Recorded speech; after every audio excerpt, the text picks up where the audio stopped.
Buenas, entonces vamos a compartir ahora directamente este capítulo que tiene que ver con la creación de una democracia multiétnica entre los años 1982 y el 2002, no correspondiente al capítulo 9.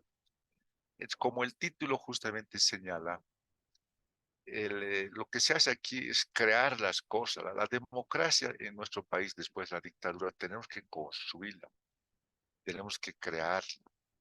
Tenemos que recuperarla de la dictadura del general Banzer, que pretendía quedarse en el país todo el tiempo, igual que el MNR, que se queda solamente 12 años.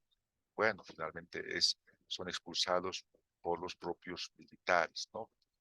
Entonces, aquí hay una serie de cosas políticas que se crean, ¿no? O sea, la democracia las recupera, pero también tiene nuevos componentes, como la cuestión étnica.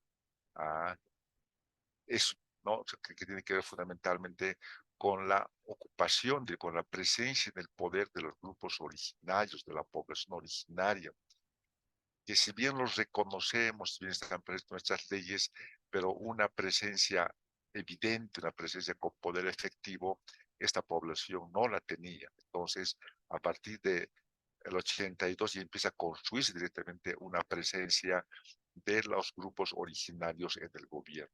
Y con eso justamente tiene que ver la presencia finalmente del MAS, del Evo Morales y de los cocaleros directamente en el gobierno. Entonces, estos fenómenos hay que entenderlos en sus orígenes en ese sentido. Los cocaleros hoy en día son fuertes, Evo Morales es fuerte, justamente en cuanto todos los bolivianos nos comprometimos justamente con crear la democracia, recuperar la democracia, mejorar la democracia. En ese sentido tenemos que ver directamente estos fenómenos económicos y políticos, ¿de acuerdo? Entonces, lo que planteábamos directamente eh, era hasta la anterior clase, era que directamente el gobierno de Hugo Banzer Suárez acaba por dejar la presidencia a su delfín, se dice, ¿no? A alguien que respondía a sus intereses, que era Juan Pérez Daspo. Todo un proceso entre 1978, cuando Banzer deja el gobierno, y el año 1982, aunque ya hemos planteado con dos golpes militares, dos gobiernos civiles, ningún partido tenía la mayoría absoluta, ¿no? La mayoría relativa, es decir, menos del 51%. Eso genera conflicto, ¿de acuerdo? Y también toda esta experiencia indica de que se construye también en la actualidad un nuevo discurso, ya vamos a ver eso en su momento, ya un discurso donde se señala de que hoy en día el gobierno ya está libre de pactos, no ya no es ya de pactos, porque es el que gana con más del 51%, que el actual gobierno se supone que ganó con el 55%, ¿no? Y Evo igualmente el 2005 para ser gobierno a partir del 2006 ganó con una mayoría absoluta, o sea, más del 51%. Pero antes de eso, no, los partidos no tenían el 51%. Pues es la época de los pactos políticos, ¿de acuerdo? Ya. Entonces, sucedió todo esto a partir de 1982. Finalmente, la famosa Unidad Democrática y Popular, que esta Unidad Democrática y Popular, entre las mayúsculas, es la que se hace cargo del gobierno, que había ganado 3 veces las elecciones. Alguien dirá, pero ¿por qué 3 veces? Tendría que haber sido 3 veces gobiernos. No podía asumir el gobierno porque no tenía mayoría absoluta, ¿no? Y 3 veces elecciones porque se presentaban todo el tiempo directamente golpes de Estado, situaciones conflictivas entre el 78 y el 82, durante 4 años. Entonces, por eso. Y finalmente la tercera, la Unidad Democrática Popular, acaba por proclamarse como el decir, gobiernos de país entre los años 1982 y 1985. Pero una terrible época en términos económicos, porque la deuda externa que ya se ha ido formando a partir del general Banzer, llegaba a 3.000 millones de dólares. 3.000 millones de dólares en 1983. Grave la situación. ¿Por qué grave la situación? Porque lo nos plantea. Materias primas en precios en declive, el gas, el petróleo, el mineral, el zinc. El mercado externo igualmente en crisis. Y sobre eso, en nuestro caso, una deuda externa más sobre la cual había que pagar directamente intereses. La situación económica era del país muy, muy, muy difícil. No había recursos en el país. Es cuando no hay recursos, hay una política, hay una acción que los gobiernos en general definen. Y esa acción tiene que ver con la emisión del dinero. No hay plata, no hay plata porque no se produce, no se vende, no se vende, los precios son muy bajos. Lo que hacen los gobiernos es generar moneda. Ya planteamos en la época del siglo XIX, 1800, los gobiernos generan moneda en términos, se dice, de moneda feble, o sea, que no tiene un contenido intrínseco, así en términos de plata para esa época. Por en esos casos, nuestra moneda no tiene el sustento en términos de producción, ni en reservas del Banco Central de Bolivia, ni en divisas, es decir, en dólares, en euros, ¿no? En yens o en derechos especiales de giro, y tampoco en producción. Entonces, eso hace que nuestra moneda no tenga el sustento, no tenga la base necesaria como para que sea una moneda estable. Entonces, se presenta una hiperinflación. Fíjense ustedes el dato, 8.170% en 1985. La época de sus papás, estoy segurísimo, los papás eran jovencitos, ya habían nacido, ¿no es cierto?, jovencitos. En un año en Chile la inflación alcanzaba esto. En términos gráficos, ¿qué quiero decir? Si uno, teniendo dinero hoy, supongamos, o para esa época, un día, para el día siguiente quería gastar ese mismo dinero, ese dinero ya no valía. Había que gastarlo en el acto, porque para el día siguiente ya había aumentado de precio. Si hoy día podías eh, eh, comprar directamente con tu dinero una hamburguesa y lo guardabas para mañana, mañana no podías comprar tu hamburguesa, apenas podías comprarte un hot dogs. Y si no te comprabas el hot dogs al día siguiente, al otro día, apenas tenías directamente para no sé, para tu Coca-Cola, supongamos, para tus refrescos. ¿No? Y ni siquiera eso, ¿no? Pues, así es la inflación en términos gráficos. El dinero se devaluaba todos los días, era gastar o gastar. Guardar en qué, hay guardar en dólares tampoco había. Ya, pero ¿qué cosa íbamos a guardar? Se ve que hay que comer, hay que comer. Entonces, ese es el problema del país. Terrible la cuestión, ¿no? Es en esa época directamente Hernán Siles Suazo es presidente, ¿no? Y el escenario está dominado fundamentalmente por tres partidos, o sea, con el gobierno de Hernán Siles Suazo, aquí está Hernán Siles Suazo, está el MIR. Gobierna también el Partido Comunista y gobierna otras tendencias de izquierda que hacen la famosa unidad democrática y popular. Pero aparte de estos tres partidos, habían otros dos más en el escenario, que eran del MNR y Acción Democrática Nacionalista del general Banzer. Si el general Banzer, después de ser expulsado del gobierno, deja de ser dictador, lo que él hace es formar su propio partido, Acción Democrática Nacionalista. Todo el mundo esperaba de que no le fuera bien, por extrañamente ADN se convierte en uno de los partidos más poderosos que directamente tuvo Bolivia directamente en esa época. O alguien dirá, pero ¿a qué se debe esa cuestión? Lo expulsaron, lo echaron. ¿Por qué? ¿Saben por qué? Por la experiencia de la UDP que nos vamos a enterar justamente ahora, ¿no? Es por eso. Ya. Entonces, en términos económicos, ¿cómo estamos con la famosa UDP? El valor de las exportaciones desciende en 25%. Fíjense ustedes. Nada sería eso, ya. Ya como decía el general Mesa para su época, en ese país podemos vivir de cosas propias, ¿no? Vivir de charque, vivir lo que producimos, haba, papa, chuño, etcétera, etcétera. Ah, ya no se podía, porque se presenta una terrible sequía en nuestro altiplano en 1983. No había que comer ni que escarbar en la tierra, una sequía.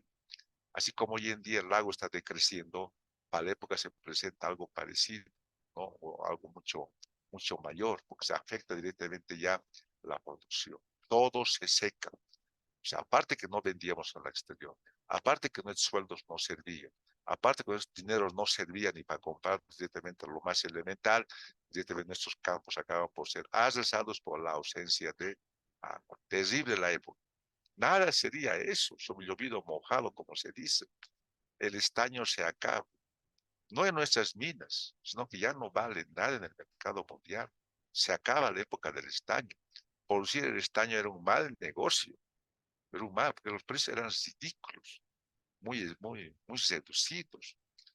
Como les decía justamente es decir, en la anterior clase, el problema aquí estaba que nuestro estaño, la producción de estaño, el costo era nomás elevado. Entonces, había que mejorar directamente la producción de estaño en términos tecnológicos, lo que nosotros no hicimos. Pues nuestro estaño era caro, no mejoramos nuestra productividad. Y se inicia la época del zinc, ¿no? Al estaño le sustituye justamente el zinc. Pero aquí hay una novedad. En esta terrible época donde el dinero no servía, ingresan a este país buenos millones de dólares, pero por una actividad ilegal, la cocaína, el chapar, la cocaína, la coca y la cocaína del chapar. Se produce mucha coca, o sea, la producción de coca realmente se multiplica, pero se destina directamente a la cuestión de la cocaína. Y por eso ingresan miles de dólares a este país, y de dónde fundamentalmente del chapare, como indica Herbert S. Clay. ¿De acuerdo? Esto es negado evidentemente, pero aquí también hay que saber la cuestión del lavado de dólares, como se dice. Cuando el dinero es ilegal, cuando el dinero directamente es mal habido, ese dinero hay que lavarlo. ¿De qué manera se lo lava? Invirtiendo en actividades comerciales, de producción, en cualquier actividad finalmente. Pues es dinero del chapare, pues para que tenga alguna legada lo invierten en construcciones, en casas, en negocios, en juegos, etcétera, etcétera. Entonces, esta crisis de alguna manera es sostenida, es en algún grado mínimo sostenida directamente por la producción de cocaína. ¿De acuerdo? Toda esta situación, estos comunistas, porque digo, como estaba el MIR, el PC y el MNRI de la Unidad Democrática Popular, son incapaces de controlar la situación. Ellos con su discurso directamente del comunismo, el socialismo, mejor vida para los trabajadores, no pueden hacer absolutamente nada. Demuestran que no pasaban de su discurso, no pueden arreglar la situación económica. Se supone que tienen que entonces expropiar, hacer los grandes planes, la planificación para mejorar la situación del pueblo, pero no hacen absolutamente nada de eso. Ingresan en su propia crisis, el ministro se retira del gobierno, los trabajadores tampoco los apoyan, y Hernán Siles acaba por renunciar directamente a la presidencia en 1985. O sea, antes de cumplir los 4 años, Hernán Siles Suazo acaba por renunciar, convoca elecciones. Ah, Convoca elecciones y a partir del 85 aquí se establece ya un nuevo escenario económico y político. Hasta 1985 se dice de que vivimos la época del capitalismo de Estado, como nos venía insistiendo en la anterior clase, porque el Estado controla las minas de Patiño, Hochschild, Aramayo, controlamos directamente los ingresos del Standard Oil Company después de la guerra del Chaco del 37, controlamos directamente las propiedades de la Gulf Oil Company en 1969 con la nacionalización directamente de la Gulf Oil Company, con el presidente Alfredo Bardo Candy, su ministro, ustedes lo deben conocer, lo ven ahí en la cota justamente, Marcelo Quiroga Santa Cruz, que era ministro de Minas y Petróleo. Todo pasa al Estado, todo es Estado. Pero a partir del 85 ya el Estado disminuye su capacidad, porque había demostrado de que nos había llevado a una terrible crisis económica. Entonces establece el fin del capitalismo del Estado. ¿De acuerdo? Es lo que sucede. Y en esa época, por supuesto, ven, hay cambios en un sector que son los campesinos, que viven realmente en carne propia esa lucha, izquierda, derecha, derecha, izquierda. Los campesinos plantean de que aquí el problema no es de izquierda ni derecha, el problema es que ellos tienen sus propios problemas, su propia ideología, a la cual denominan catarismo. Ellos rechazan el socialismo, el comunismo, la burguesía, izquierda, derecha, se plantea la recuperación de su propia identidad, su propia ideología. Y organizan su famosa Confederación Sindical Única de Trabajadores Campesinos de Bolivia, ¿no? Inclusive llegan a ocupar la máxima dirección de la COF, la Secretaría Ejecutiva, que hoy en día está Manuel del Saber de un minero Guarachi. En esa época lo ocupa un campesino, Genaro Flores. Eso, los campesinos realmente tienen un poder importante, porque la izquierda había fracasado. Si en ese instante los campesinos toman cuerpo, no justamente con esta organización, acá la que se denomina justamente catarismo, ¿no? En esa situación demanda mejores precios, educación, salud, y enfatiza en un elemento nuevo, lo étnico. ¿Qué es lo étnico? Lo étnico tiene que ver con que los grupos humanos como los campesinos, según lo que dice la nueva constitución, en sus 36 naciones, o directamente según cada cultura de los pueblos que hay en este país, tienen sus características propias. Y esos pueblos no se los puede homogeneizar en una sola nación. Ellos demandan que ese carácter étnico sea reconocido, que puedan directamente comportarse de acuerdo a sus propias formas de organización económica, política, social, ¿no? Entonces, de esa manera los campesinos toman cuerpo, hay que comprender este asunto. Bueno, pero el país ya había cambiado y se establece una nueva política, como se llama la nueva política económica, a partir del 29 de agosto de 1985. ¿Con quién? Víctor Paz Estenssoro. Víctor Paz Estenssoro tampoco tiene la mayoría absoluta, simplemente tiene una mayoría relativa nada más. Ah, eso, con Banzer, fíjense ustedes, con Banzer estaba disputándose directamente el gobierno y finalmente él es elegido como presidente y él establece directamente una nueva política económica. Ah, esa cuestión ya no es novedad, tiene que ver con el liberalismo económico que se establece en el mundo a partir del consenso de Washington. ¿Qué es eso del consenso de Washington? No se lo plantea por nada ahí. Define lo que se hace y lo que no se hace en el mundo. Nosotros simplemente somos un elemento en ese mundo definido por estos grandes poderes mundiales. ¿Qué es consenso de Washington? Cuando el Estado se retira, como estamos planteando, y se dejan las actividades económicas y hasta sociales de educación, salud, seguridad a las empresas privadas. Eso es consenso de Washington. Basta Estado, hay que dar lugar directamente al capital privado. Ese Estado había demostrado sus tremendas falencias. Se expresa aquí en Bolivia a través de la nueva política económica, el famoso decreto supremo 21060, y aplica sus medidas, tipo de cambio libre. Se defiende que el dólar es libre, no como ya planteamos, o sea, hasta hace unos ratos directamente aquí no se encontraban dólares, entonces, pero lo que hace el Víctor Paz Estenssoro es decir, ya como no se encuentra dólares, entonces se declara el dólar libre. Si hay dólares, bueno, pues no, que se compre al precio ese, y si no hay, pues que el precio del dólar suba y que la gente que tenga, pues compre ese dólar, ¿no? Se declara la libertad de precios y salarios, o sea, los salarios y precios tienen que establecerse de acuerdo a la oferta y la demanda. Pero aquí hay algo súper importante, menor gasto fiscal. Porque con este capitalismo de Estado, el Estado consumía mucho dinero y planteó muy bien consumía. ¿Por qué consumía? En construcción. ¿Por qué consumía? En burocracia. ¿Por qué consumía en grupos políticos y de élite que lo que hacían era más gastar nuestros recursos que otra cosa? Todo eso se corta. Desde ahí justamente este país empieza a recuperar. Entonces, cambiar realmente la economía no es tan difícil. No lo veo, lo veas de una manera, es decir, abierta, es simplemente cortar los gastos para empezar a recuperar, cortar la corrupción, los mal gastos para empezar a recuperar. Aunque siempre con shock cuando uno se habitúa a gastar más de lo que tiene, ¿no? Y justamente, ¿qué implica eso? Que se forma la Comibo, ¿de acuerdo? Donde se despiden a 20.000 trabajadores. Imaginen ustedes, de las minas de Huánuco, sí, el siglo XX, de agua, salen 20.000 trabajadores a la calle, así. ¿Dónde viene? Al Alto. El Alto era una zona más de la ciudad de La Paz. Para partir de esa época el Alto crece rápidamente.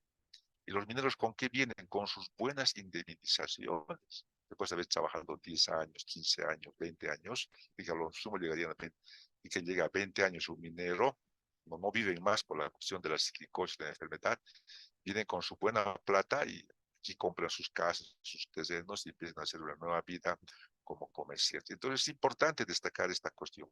Los mineros entonces se establecen como famosos trabajadores informales y también se van para el Chapán. Eso. Y la colonización también para otras tierras acaba por potenciarse. Igualmente de YPFB se despiden a 4.000 trabajadores. Entonces, ¿cómo se recupera una economía en crisis? Fácil, gastando menos y nada más. Vivir a la altura de tu realidad y sobre esa base empezar a crecer, ¿no? ¿Cuáles son las consecuencias de esta nueva política económica conocida como el famoso Decreto Supremo 21060? el desempleo llega aquí al 20%. O sea, de cada 10 personas, de cada 10 trabajadores, a 2 directamente estaban desempleados, ¿no? Bueno, ese es el dato que plantea Heaven Clay.